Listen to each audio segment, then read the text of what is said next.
It began like any other transatlantic flight. August 24, 2001. Air Transat Flight 236 was scheduled to fly from Toronto Pearson International Airport to Lisbon, Portugal, a familiar route, flown routinely by many airlines. The aircraft, a nearly brand-new Airbus A330-243, tail number CGITS. On board, 293 passengers, including families with children, honeymooners, tourists heading home to Europe, and business travelers. Alongside them, 13 crew members, including a skilled, experienced cockpit team. In the left seat, Captain Robert Piché, a veteran aviator with more than 16,000 flight hours. He had experience in commercial airlines, bush flying, and gliders, though none of that would seem important at the time. In the right seat, First Officer Dirk de Jager, 28 years old and already holding over 4,800 hours of flight experience. Takeoff was delayed by around 40 minutes, but no one was concerned. Slight delays on long-haul flights are common. The aircraft pushed back from the gate around midnight, loaded with nearly 47 metric tons of fuel, more than enough to safely complete the flight, even with a sizable fuel reserve. Shortly before 1 a.m. UTC, the plane lifted off the runway, its two Rolls-Royce Trent 772B engines humming steadily as it climbed to cruise altitude. Passengers settled into the long overnight flight, expecting to wake up in Portugal. What none of them knew was that a series of small, overlooked maintenance decisions made 9 days earlier were already in motion. And those decisions would soon put every life on board at risk. 4 hours into the flight, the A330 was cruising at 39,000 feet, flying steadily above the cold, black waters of the North Atlantic Ocean. The cockpit was quiet, just the hum of systems, radio chatter, and routine checks. But something caught the pilot's attention. Engine number 2, on the right wing, was showing lower oil temperature and pressure than engine number 1. The oil quantity was also decreasing more rapidly than usual. These numbers weren't alarming, but they were unusual. Captain Piché and First Officer de Jager didn't ignore it. They contacted Air Transat's Maintenance Control Center, MCC, in Montreal by high-frequency radio. Together, they discussed the readings, the working theory, possibly a sensor error, or maybe a slightly overfilled oil tank earlier. Nothing that demanded drastic action. But here's what no one in the cockpit or on the ground could see. Fuel was leaking. Rapidly. And it had been for nearly 30 minutes. To understand what happened, you have to go back 9 days before the flight. During a routine inspection, mechanics discovered metal shavings in the oil system of engine number 2. This suggested possible internal damage. So the airline made the right call. Replace the engine. But the spare engine installed wasn't a perfect match. The hydraulic and fuel lines, specifically the high-pressure fuel tube and the hydraulic pump pressure line, were from different service bulletin configurations. Instead of stopping the installation to resolve the mismatch, the maintenance team made a dangerous compromise. By the time Flight 236 crossed 30 degrees west, over the ocean, the line ruptured. Jet fuel, at high pressure, began leaking out at a rate of more than 13 metric tons per hour. Inside the cockpit, there was no fuel leak warning. The Airbus ECAM system wasn't programmed to detect leaks like this. All it showed was what it could calculate: fuel levels, engine outputs, and system balance. As the leak continued, the onboard computers began to show a growing imbalance between the left and right fuel tanks. At 5:33 a.m. UTC, a white advisory message appeared on the display. The right tank had less fuel than the left. This seemed like a classic imbalance, which can happen during long flights. The pilots followed the standard Airbus procedure. Open the crossfeed valve. Shut off the pumps on the low side. Let the fuller tank feed both engines. It should have solved the imbalance. Instead, it did the opposite. They had unknowingly connected the left tanks to the same leaking pipe system. Fuel now flowed from the full tanks into the same rupture. They had just doubled the rate of loss. And still, The aircraft's systems gave no direct warning of a leak. 5:33 a.m. UTC. The ECAM system shows a new alert. A fuel imbalance between the left and right tanks. The crew switches off the right tank pumps and opens the crossfeed valve, intending to let fuel from the left side feed both engines. A standard and logical move when one side appears to be running low. But this wasn't just an imbalance, it was a leak. At 5:45, the crew made a call that probably saved every life on board. They diverted. Destination? Lajes Air Base, located on Terceira Island in the Azores, one of the few reachable emergency airports in the middle of the Atlantic. It wasn't close. Over 150 nautical miles still separated the aircraft from safety. Fuel on board, rapidly dropping. At 5:48, they declared a fuel shortage to Santa Maria Oceanic Control. At this point, the plane had just 7 tons of fuel remaining, far less than needed. In the cabin, passengers were unaware of the gravity of the situation. The flight attendants received instructions from the cockpit. "We're diverting. Please secure the cabin." Minutes later, the captain requested a visual inspection. The cabin lights were dimmed, and 2 flight attendants were instructed to look out the windows by doors R3 and L3 for any sign of fuel leakage. Vapor trails, mist, anything. They saw nothing. It was dark, external lighting was poor, and any leaking fuel would have evaporated quickly at cruise altitude, making it nearly invisible to the naked eye. By 6:01, they had just 4.4 tons of fuel left.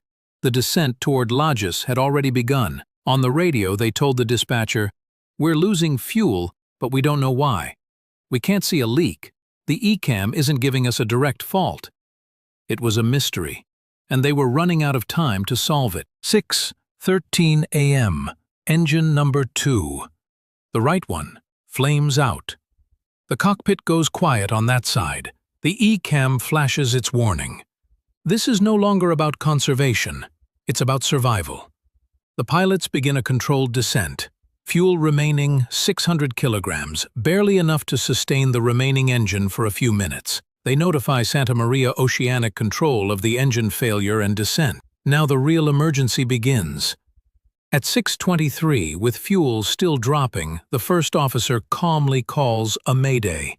6 minutes later, 6:26 a.m., engine number 1 flames out. Complete engine failure. Both engines are now dead. The 230-ton Airbus A330 becomes one of the largest gliders ever flown. No thrust, no power, no air conditioning, no pressurization. Only backup instruments and a handful of emergency systems remain functional.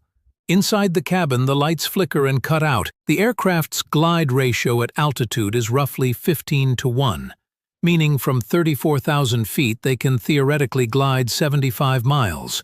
Lajes is 65 nautical miles away. They have a chance, a very narrow one.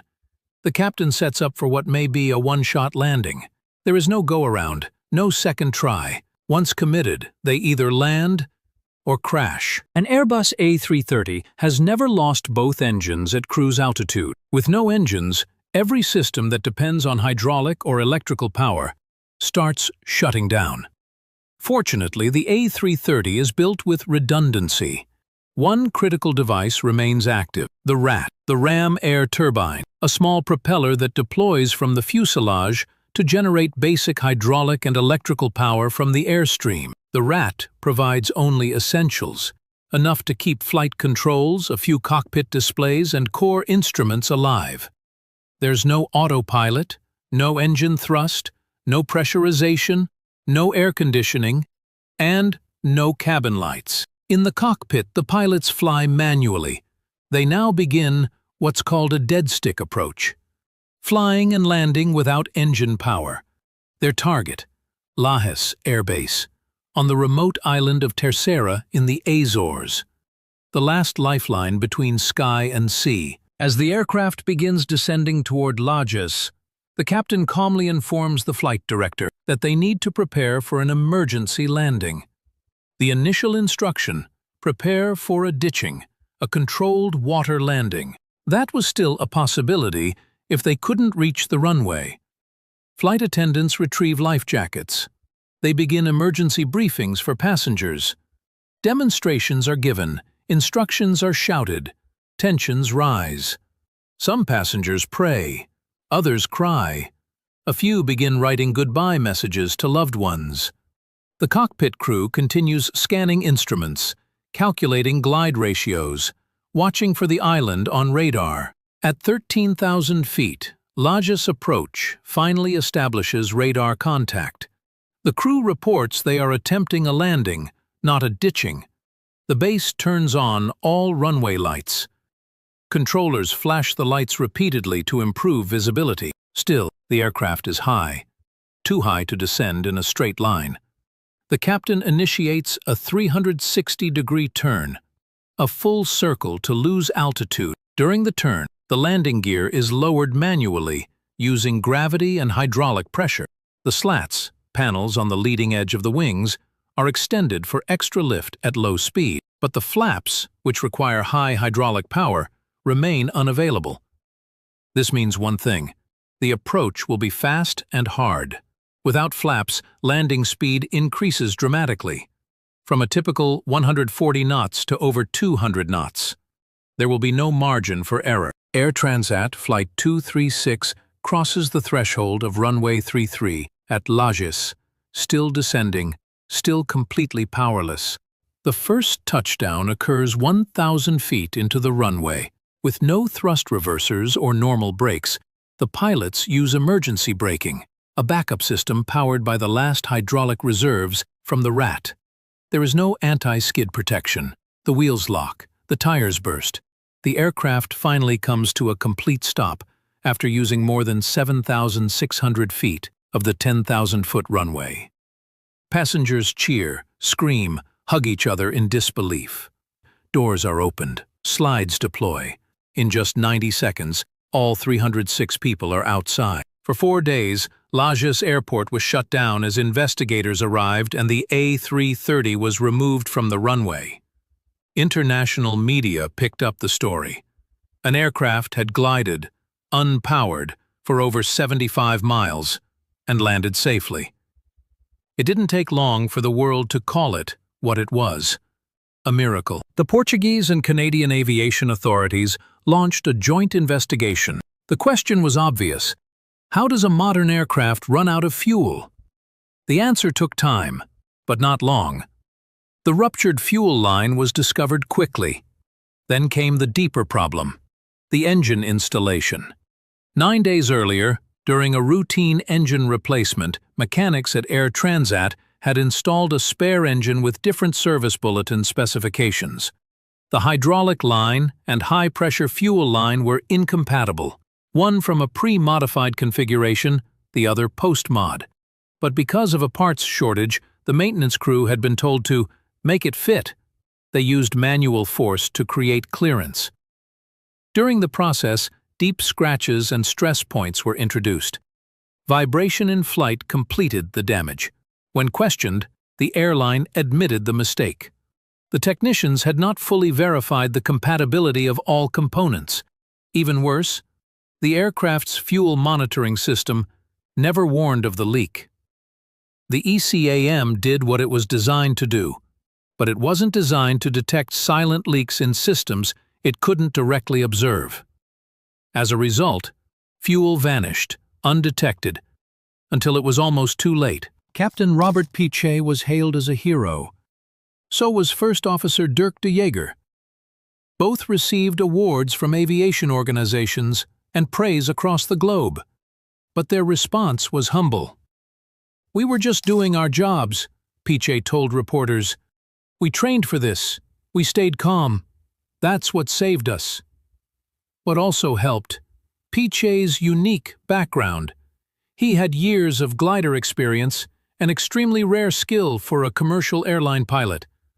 That knowledge helped him calculate descent angles, manage airspeed, and make snap decisions no simulator could prepare him for. Flight attendants were also recognized for exceptional professionalism. Despite multiple system failures, low lighting, and terrified passengers, They conducted a full evacuation in under 2 minutes.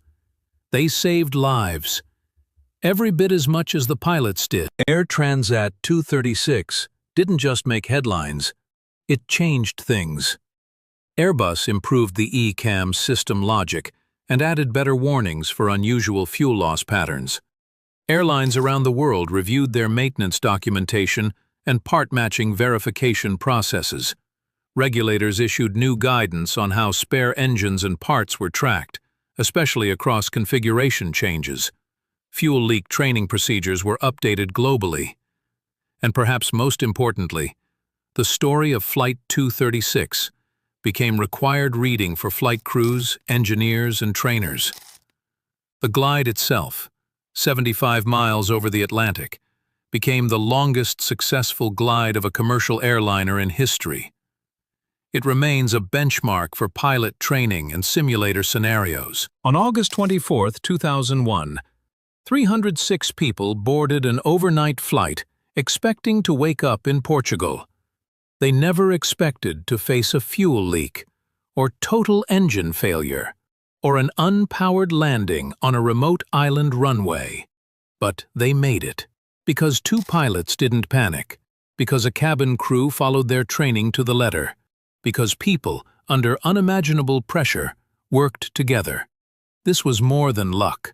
It was professionalism, discipline, and decision-making under fire. Air Transat Flight 236 wasn't supposed to survive, but it did. And it left behind a legacy that continues to shape aviation today. Like, share, and subscribe for more real aviation stories.